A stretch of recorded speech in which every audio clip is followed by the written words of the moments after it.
1 of the Indie String podcast. I'm your host, Kay, also known as Indie String on Ravelry. I wanted to start off this episode by apologizing if there's a lot of background noise. We've had some really, really bad storms where I live. And unfortunately, we had snow, then we had ice, and then we had windstorms. And so all that contributed to a lot of trees breaking and falling. In this area, we don't have freezing rain, and we don't generally, in the hills where I live, have a lot of wind. And so the trees themselves don't have the same kind of strength as they would if that was a common occurrence. And paint have just like tumbled everywhere. So my neighbor, one house away from me, must have had a tree fall down in their backyard where I can't see. And the people have been there for like 3 days, chopping and sawing and grinding. So hopefully that's done soon, and hopefully it doesn't really interact with this podcast. I'm sorry if there's background noise. There's not much I can do about it except to tell you that next week there won't be any. So let's get started and jump right into what we've been working on. So it was kind of a boring week. I'm sorry. I only have a little bit to show you guys. I have really only been knitting on the blanket. So let's show you how that looks. This is the Hourglass Throw by Ann Hansen, and I'm knitting it out of Lion Brand Wool Eve. And this is how much I've done. So quite a bit. This is 2 pattern repeats, and I have to go to 10. I don't know if I'll get all the way there, but we'll see. So last week, I did the ribbing, and I was only up to the second hole here. So I did get quite a bit done this week. I do really like this pattern quite a bit. It looks harder than it is, especially if you can cable without a cable needle. It's pretty much lickety split as long as you can do that. Not saying that if you do use a cable needle, it would be arduous or hard. It would just take you a longer amount of time. The pattern itself is pretty intuitive. I've been almost able to memorize the pattern after 2 repeats. And I'm very excited about it. I love it. We'll keep on going on it. I've been really enjoying knitting it. Something that is a little challenging but not too rough. It's been really nice. Although every single row is turted, there's no rush rows where I just purl back. The rows that would normally be purled to the ones on the wrong side, you basically just followed what you did on the right side, which is knit, you purl, and so it doesn't take a ton of thought to be able to go across that row relatively quickly. It's been going good. I'm still going strong. I think while I'm going strong in it, I'm going to just try to kind of plow ahead as much as possible. I know I'm going to lose steam at some point on it, but I want that to be where there's an end in sight, not in the beginning. That kind of makes sense. But to relieve the monotony of that, I have been spinning. So as I said last week, I've been spinning on some Push Organic Merino in the Overflow colorway, which was a club colorway. And I had 2 bumps of it, which were around 9 ounces, and this is a third of it. And I just wanted to be able to try to show you guys the colors that I'm spinning. And this is washing it out, unfortunately. I don't know if I can get it any better. See, like this pale little piece right here is bright, not bright yellow, but like a goldy yellow in person. And this is like a very springy green. And so this, I got a third done. I have 2 more thirds to go. I'm hoping that every week I can get a third done, and then it will take, and then the next week I can fly. I'm really loving it though. It's been super fun. So here you go, 1 bobbin, and I'm spinning that on the Naturalist. So, and I love that wheel. Love it. Wow, and that's everything I've done this week. Isn't that boring? Not boring, but really short. So what I've also been doing, which is kind of talked a little bit about last week, is that I've been going through my stuff, my pile of stuff that's either a work in progress that's kind of been sleeping, or stuff that I'm never going to finish that I just, be honest, didn't have the balls to frog. I felt bad about it. I felt guilty about it. And you know what? life's too short, just decided, gonna bite the bullet, and I'm gonna reclaim that yarn if I need to, or I'm gonna vortex if I can keep stuff. I want a clean slate, I want to move forward, and hopefully by this summer, I want that to be done. So, what I did this week is I kind of worked on a sweater that I had finished a long time ago, but I never wore it one time. And that's the abalone, and that's by, I'll put it in the pop-ups. I know Becca, she owns Hedgehog Fiber. This is a very popular pattern a few years ago, and it's a lovely pattern, and not to say that it's still not popular. And it says over here, and I'm going to take it off of the Jackie, and I'll show you a little bit and talk to you about what I did. So this is out of Stonehenge, their merino wool worsted weight, and in a gray colorway. I'm sorry, I don't remember the colorway. So there it is. It's just a very simple open cardigan with no closure with very short sleeves. It's a very easy pattern. It's a good mindless pattern. Why I hesitate to say a beginner pattern, because there are some weird things about the pattern that you have to kind of work around, at least for me. It's not an intuitive knitting pattern, and if you've never knit a sweater before, it may be more difficult to make some decisions of how to make it fit your body. There's no shaping on it, so if you needed shaping, like you have a large bust, or like me, I have a larger midsection, I needed to put shaping in that to accommodate my rear end, to be able to flare out correctly. This pattern does go on the bottom of your rear end, and it kind of cuts in the back and swoops. I'll show you that here. So it's just straight across, but it's pretty long. Like it's at my butt, my mid butt to lower butt. And so there's just some things that you have to, if you are not straight up and down, which many of us aren't. If you are, man, am I envious of you, but I am not. So I have to make some accommodations. For a second, third sweater, once you understand increasing and decreasing, depending upon your skill level, I would say totally tackle it. It's a nice, fun, quick knit. The biggest problem that I had, which is shared in the comment section, now I knit this before there was a lot knitted. I didn't know that I could do that, but anyways, I did. The pattern called for a tubular cast off, or an I-cord, an I-cord cast off. It looked beautiful. It really did.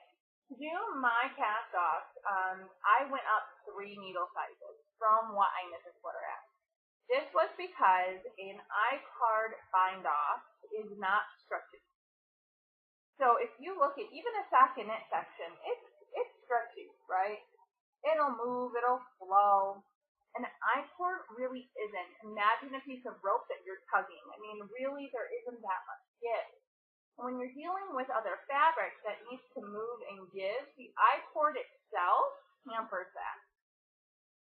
So, while that's okay on short stretches and on some different kinds of sweaters, and this sweater in particular, what actually happened is that this garter edge, which is your edging, could not move at all.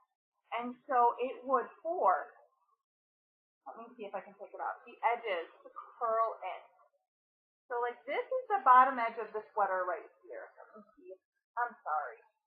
It's a little bit too big for me to just do willy-nilly with it. This right here didn't have enough room to lay flat, and it would curl kind of in on itself and up. And when you tried it on, and you tried to wear it, it really did not look good. And that's no fault of the pattern. I'm a tight knitter. I did try to go up several sizes, but basically it didn't work for me. And so I left it, I'm not joking, for years. And it sat in a corner waiting to be ripped out. And the struggle I had with myself, as you all know, is I didn't have the balls to frog it. And second off, I loved the look of the I-cord. But if I can't go up, I mean, how many needle sizes would I have had to go up to be able to get an I-cord that was the right length? So what I did is I clipped it and I unraveled it, which, by the way, that took hours. It's awful because you're trying to pick up stitches and not lose stitches, and you're trying to unravel. And I wanted to be very careful. So I got it all done, and I had the stitches picked back up, and all I did was a normal cast off.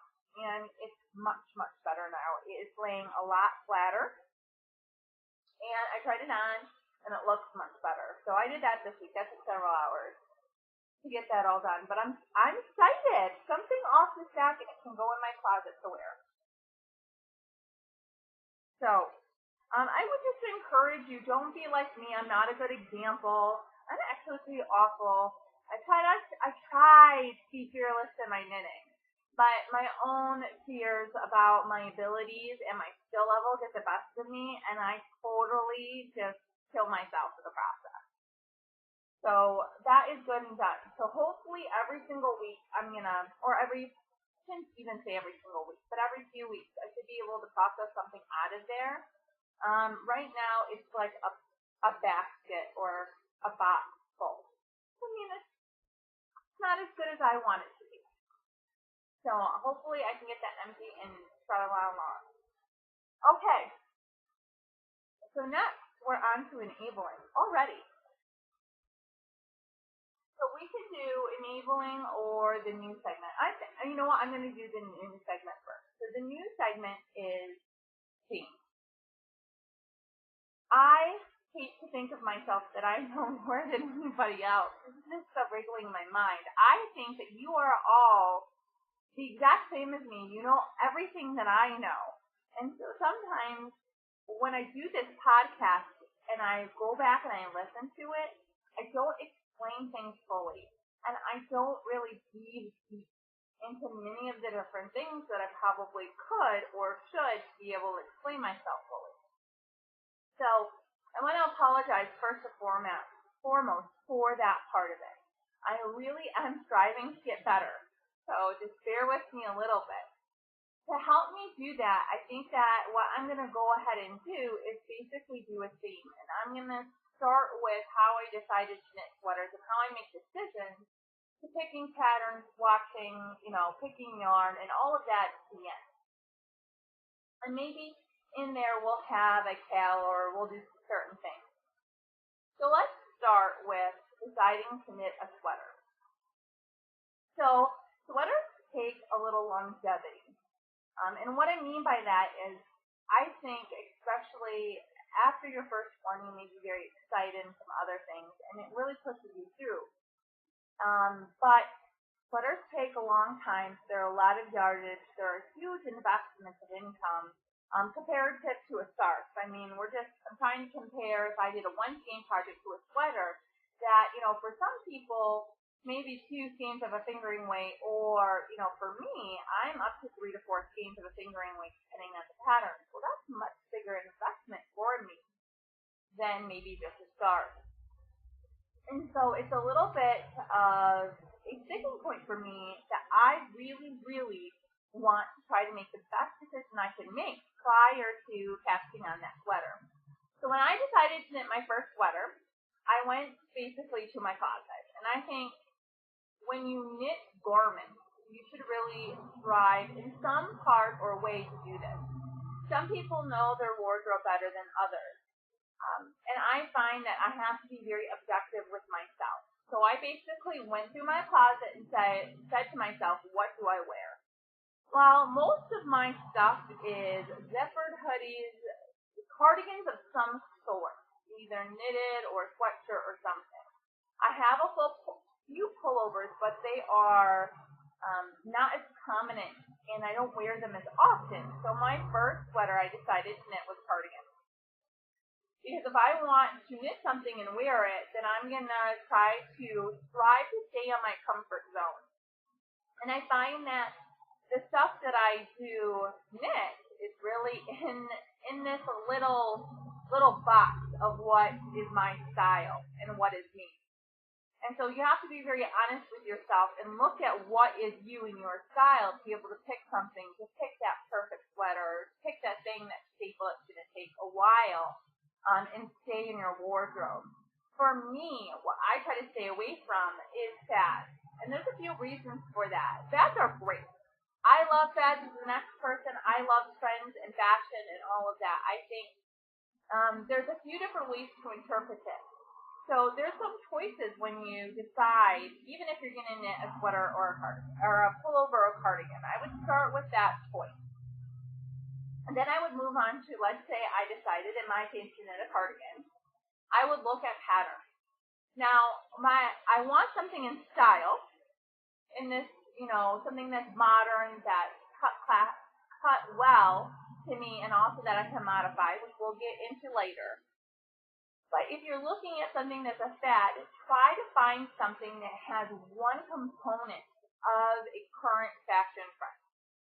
Maybe it's the color, maybe it's the cut, maybe it's something, but pick only one thing of the fad.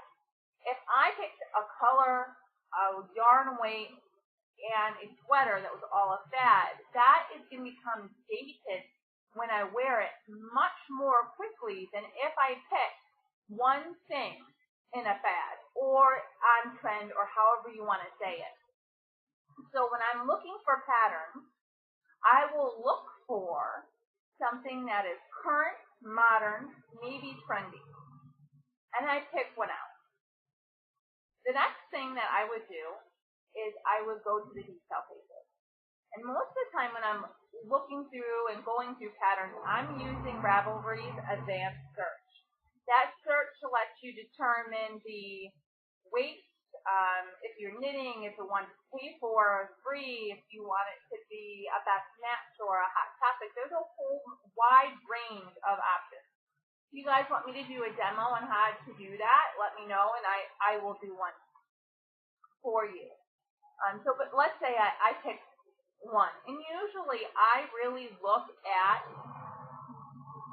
5 to 10 patterns. I mean, it's not typical that one to me jumps right out. I go to the detail pages and I read everything on that page. In the second part, I go to the finished objects, if there are any, and I look at it. Now, that doesn't necessarily, at my point of my knitting, determine if there's no knitting progress. I know enough in my knitting to be able to read a pattern and know what's going on in it, so I have confidence to forge ahead. But if there are patterns that have a lot of finished objects, go to those finished objects and read about it. This will provide you some insight. First of all, I look for somebody with about my chest size and my measurement to be able to declare if that sweater will look good on me. Now, it's not 100% accurate, okay, but it gives me a good idea. Even if I'm still going to knit a sweater that maybe I think doesn't hang right, or there's probably a certain area, I can do things to that pattern when I'm knitting it. I can do increases or decreases, and I can finagle it a little bit to be able to go ahead. But it's a good start. Be able to basically get an idea of how it looks. So that's what I do to begin with. Part of my component is that I have such a big stash is it's weighted in my mind of whether or not I have yarn that can accommodate the yardage that is needed. One of the best things about the detail page is many times it tells you yardage estimate. And a lot of times when they're looking at the information, it's the paragraphs underneath that detail in Ravelry or any pattern, it will tell you exactly what you need for your measurement. So, that helps me out a lot, and it also may help you depend on how much money you want to spend or have to spend, or what you have in your stash to be able to spend on that project. So what I do next is I look at my measurements. Everyone, please measure yourself before you knit a sweater. My first sweater, I did one measurement on myself. And I knit that sweater, and while it fit in one area, it did not fit in other areas, and it looks a little silly. To be perfectly honest, it doesn't look bad, but it doesn't look as good as it could if I would have measured myself correctly. So to be able to do that, I can use a tutorial on how to measure yourself, but really, I am no expert. I know how to measure me, and I know my measurements, and I'll share some with you. My high bust is 38, so I usually pick around that measurement to be able to decide where my yarn yardage is going to fall, and also if they have that size written up and available in the pattern. However, you also have to take into account,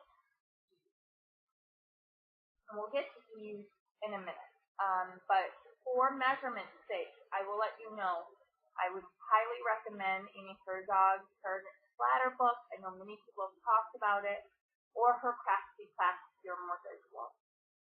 And the biggest thing I would tell you about measurements about yourself is try to put out any judgment. And just, sometimes in life things are the way that they are right now. You may not want them to be that way, you may be trying to fix them. But when you measure yourself and you go to knit yourself a garment, if I measure myself and I squeeze to get something out, or I do something along those lines to basically cheat my measurements to be a half an inch smaller, that just means my sweater's not going to fit right. So really, I'm doing myself a disadvantage. My first two sweaters, to be quite honest, I didn't want to be truthful with myself. I didn't want to look at myself the way I was. But I just since got over it after time and investment has basically taught me how to do it. I think that's one of the hardest things in the beginning when you start to knit garments. Unless all of you are super happy with yourselves, and I hope you are. I hope you are. That's supposed to be the way it is. I'm happy with myself now, but I haven't always been that way.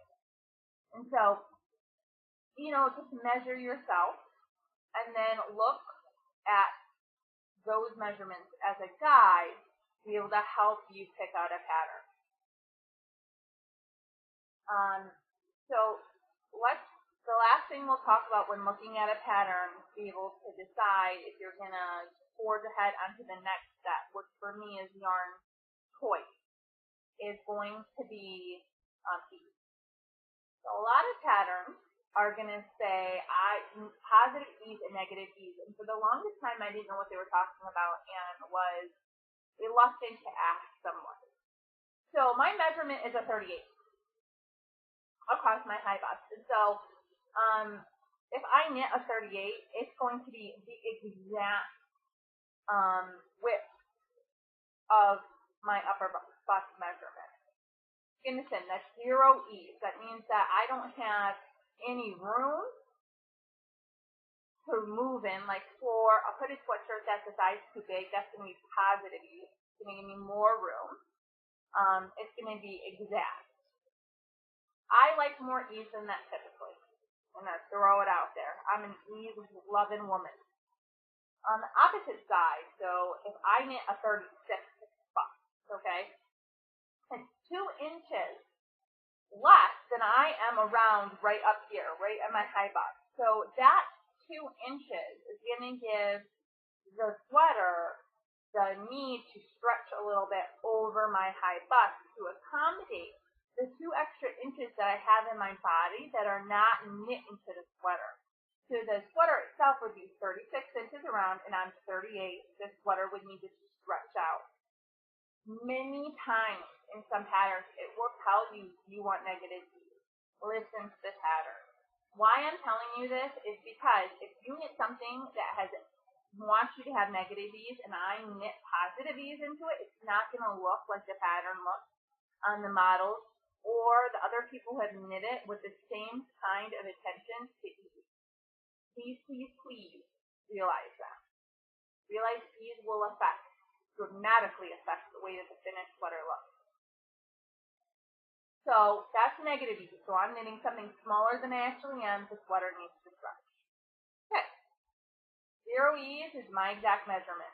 Positive ease is just what you probably have concluded is that it is more than what I am.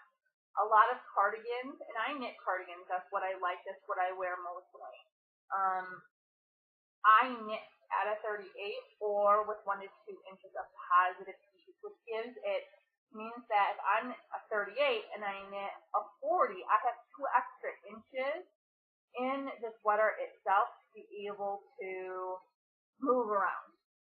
I accommodate that extra inch or room.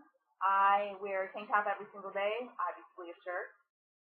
And so it gives that fabric room to be under my sweater as well. So I like positive ease. When you're looking at a pattern itself, and you're looking at the finished object, many people will write about the ease that's in that pattern. And you're going to want to pay attention to that. Because if I really love a finished object, and they had 2 inches of ease on it, positive ease, so it's a little bit bigger, I'm going to want to follow that kind of same pathway to get that same look on myself. The patterns do go into it typically and talk about it. And the reason why is that if I'm looking at a cardigan, a lot of times, like a cardigan, even the abalone that I showed you earlier, it's meant to hang open. And if I don't want it to hang open, like I don't want a cardigan to stop here, and so all of this in here is free space. I want it to be closer in. I'm going to have to knit something that has more ease in it, so the fronts have the extra inch or 2 needed to come in closer together. So look at that. There are some patterns that have been extremely popular. They're beautiful and I love them, but the ease that you need is 5 inches. And so just be wary that when you look at something, you'll count that into effect. Be able to pick the size that's correct. So I was looking at one pattern that was 5 or 6 inches of positive ease needed to look correct. And it wasn't even to fit. It was to look right, to fit right. Otherwise, if I would have knitted my size, it wouldn't have fit. So I was looking, instead of a 38, I was looking at a 43. I just put it out of my mind like I do sizes and said, who cares if I'm knitting a 53? If I'm knitting a 70, it doesn't matter as long as it fits at the end of the day. And then I was able to determine the amount of yardage I would need, the weight I would need, and all of that based upon the correct measurement. Most often that information is going to be on the detail pages of the pattern and Ravelry. So that's where you're going to want to start. Look at your wardrobe, look at what you like, measure yourself if you're uncomfortable, measure your favorite cardigan, sweater, pullover that you have that you wear all the time. Those measurements will give you what you want to knit as well.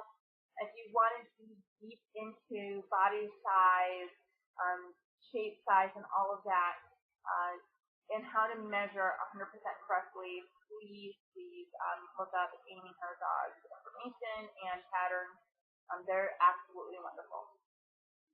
So I'm going to stop this week about sweaters. Next week we'll talk about getting into patterns, what I do to patterns. I'm going to take a free pattern and show you guys what I do, because my measurements on top and my measurements on my bottom are completely different.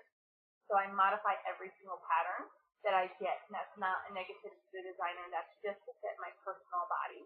And I'm going to go through a little bit about how I choose yarns, and then how I choose yarns to stash for sweaters as well, because that's an entirely its own beast, at least. So let's move on to some of the fun stuff, enabling. And I'm going to lean down, get the enabling, and take it. Alright. I've been cleaning my yarn room, and man, oh man. Keep on moving my tables away. Okay. So I did an order to Made in America yarns. They had a coupon code, and it was extremely reasonable. It was really a reasonable price for their odds and ends and mills. And so I went ahead and got a sampling of colors, basically all in the fingering weight. I wanted to see what the yarn was like, and with just such a good deal, I couldn't pass it up. And so all of these are basically mill ends or oats. So 2 of them I'm going to show you, and I'll show you those 2 first. One is this yarn. These are all their fingering weight. And I don't know if it tells me the color. I don't think it does. But isn't it great? Oh, Wayfarer. Coral Reef. So what happened is this has a spot of grease in it that they couldn't get out, and so what I'm going to do is when I knit that and I come across it, depends on how bad it is. If it's pretty bad, I'll cut it out. If it's not too bad, then I'll just leave it and knit it. And this second one is called Gravel, and it's just a nice gray. These have 382 yards per skein, 394 meters, and those are those two together.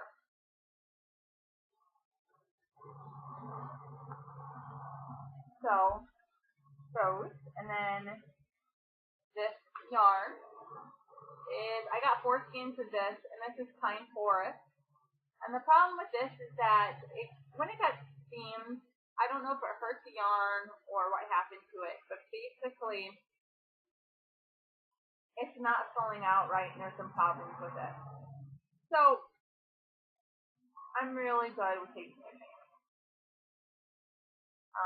So what I'll do is I'll heavily swatch this before I cast on for a new sweater and wash it and do some things to it to see if I can get it to behave correctly. There's really nothing wrong with it. It probably just got oversteamed. So I have 4 skeins of this. I have enough for a sweater. Nice dark green. I'm excited about that. It's a new to me yarn. And we'll see how I do. I have been looking at the colors together. They look really good. So I can use them together, I can use them apart. And we'll see how that happens.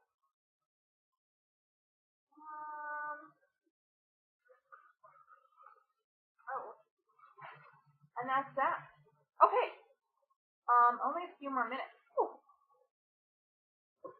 So, I just wanted to thank you all for watching me week after week. I'm trying to get more consistent and be better at this all the time.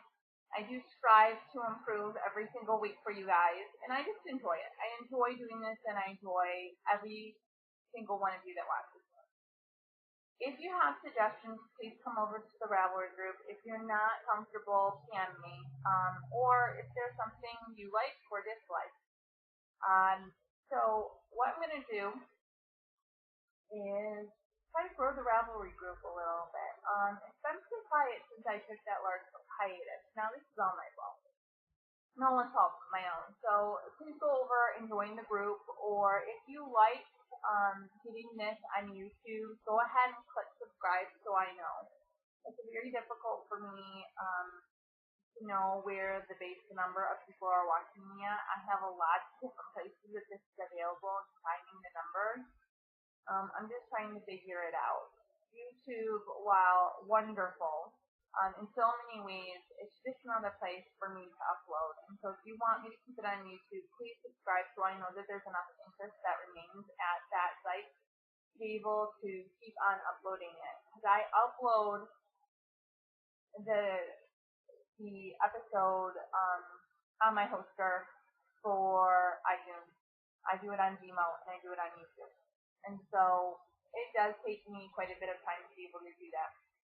If anybody is interested, I will do an episode after we get done with the sweater theme regarding how long the podcast takes, how much money it takes, what I have to do it. And that's not to say that I want anybody to feel bad or I need anything. When I tried to start the podcast, it was super difficult trying to figure it all out. I want to kind of give a little bit back to the people who helped me and anyone thinking about doing it. Since Flip kind of has decided to go away from hosting, it's much more difficult, I think, to start on this path as a podcaster. But anyways, I do want to say my thanks by sending or doing a giveaway for all of you guys. So I have some silk hankies, as you can see. It's one side. This is the other side. It's just a small grouping. Maybe it's an ounce. I'll have to weigh it. This was all together in one package. So it was dyed all together. And this is pigeon root. I got these hankies, and I have knit with hankies before, and I have spun with hankies before, and I wanted to give somebody else kind of the chance to be able to go along and at least, even if it's just for experimentation, there isn't a lot here. You can try to knit something up, a bracelet or something very small, maybe a small animal or creature. But I want to give this away, so I'll open it up, and I'm gonna ask you guys. I don't know. I'll think of something. I'll open up a thread though, and I'll leave it open for a few days, 5 days, let's say, until. Well, no, actually, I'll do it for almost 2 weeks. So I will leave it open, and everybody just go ahead in their comment. We'll do a random number drawing, and I'll get these out to you. Whoever wins. Yay! So those cases are fun. I don't enjoy them. I find them as a very fun tactical experiment. They're really neat, but they are a little bit too fiddly for me, and they're not my most enjoyable thing ever. So I thought I would give somebody else the chance to decide and to find out if you like them. They're not really, I wouldn't say not available. They're available at a lot of places, but I always, when I was trying to decide if I wanted them or not, it seemed like quite an investment to decide if I even like them. What if I hate these things and I just spent $30 on them? It's not like yarn to me, where I can kind of plunge ahead and say, hey, even if I don't really love this brand or love this content, I can still make something really great out of it. Still hankies for me because you have to do some preparation yourself on them, even if you're going to knit them. We're kind of a big risk and chance for me. So I have some left over. We'll go ahead and we'll get them out to whoever would like them. I hope you guys have a wonderful week. Again, thanks for watching, and knit with some love. Bye, you guys!